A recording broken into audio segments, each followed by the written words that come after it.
Hey guys, this is Crestbag here. So I just recently watched a video by the Nooch M entitled Fun with TNT, Auto TNT Cannon. Now, I thought it was a very good episode, and did an excellent job displaying the mechanics of the TNT cannon. And what it did do was automatically replenish the TNT so you could fire it again. I decided to take that a step further. What I did was I developed a cannon that will fire repeatedly without having to do anything. Just turn it on and it goes. So, for those of you who are not familiar with a TNT cannon and how it works, I'm going to demonstrate that for you now. You activate the TNT and it fires that TNT to explode over here. Obviously this one's a little overpowered to hit my target, so I'd have to reduce the amount of TNT actually being fired from it, or to use to fire the TNT. Now the way the automatic TNT cannon works is very similar. However, it uses this cover on top to ensure that none of the TNT can be propelled upwards, so it only can go the direction I want it to go. And it uses this clock circuit over here to keep it moving. So I'm going to go ahead and activate this and show you guys how it works.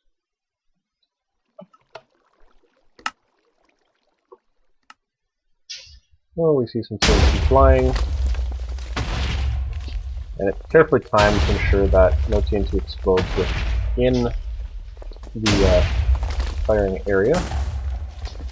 And it just keeps firing and damaging the land even more so.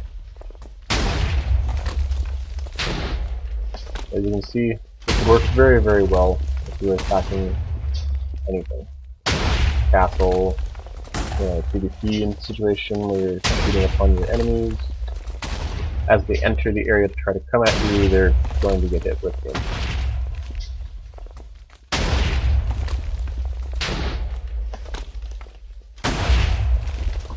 I loaded that with a full stack TNT per dispenser, so I'm going to go ahead and just shut that off.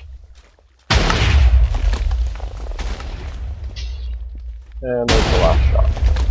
Alrighty. So as you can see, very quickly it tore this giant hole, and anybody who would have been in that area would have quickly died from this cannon. Now I'll go ahead and dissect a little bit so you can see what the composition is. So, we've got dispensers here, and one over here, and that's dispensing the TNT, which all contain a full stack, minus however many I've shot so far. There's repeaters here set on vortex of delay set to limit, so that this one's only dispensed right before these ones are ready to explode. That way you get maximum distance out of that TNT that's being shot.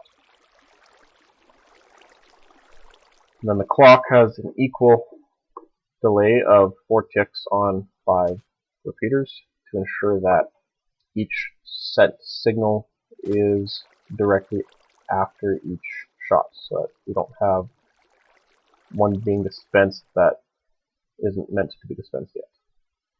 And then I have a power switch right here to purposely disable this torch, which turns off the clock.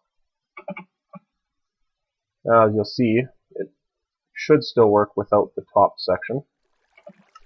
But with a faster clock, there is the risk of it sending TNT upwards, which would be a very bad thing. And having it on top is actually a little better. And it still fires. No, it fires a lot further now. So having the cap on top does better direct the TNT's path. That way it goes where you want it.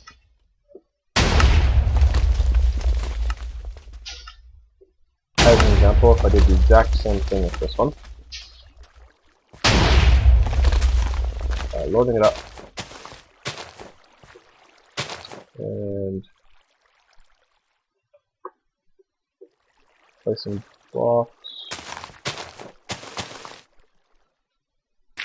across the top and activating it. As with the auto TNT cannon, this TNT will only travel just far enough to hit the target nearly in front of it. If I am to remove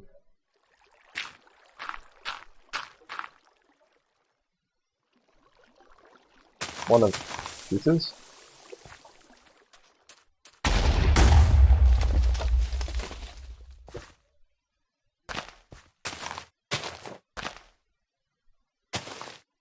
So that it's not fully covered.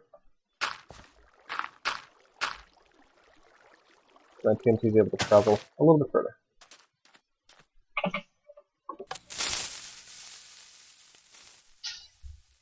And as you can see, it doesn't last quite long enough to hit the ground first.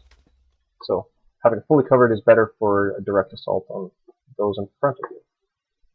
Now we can lessen it by putting less TNT in that particular sense.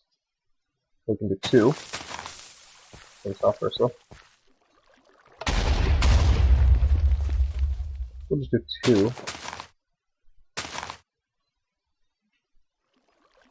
With it not fully covered. And that should still travel further than it was, but not so far as to be useless. So you can see, that traveled a little bit further than before. And adding one more TNT will help it travel a little further yet, and still be quite useful. So there you have it. That is the fully automated TNT cannon. All you gotta do is flick the lever and it keeps on shooting. Bye now.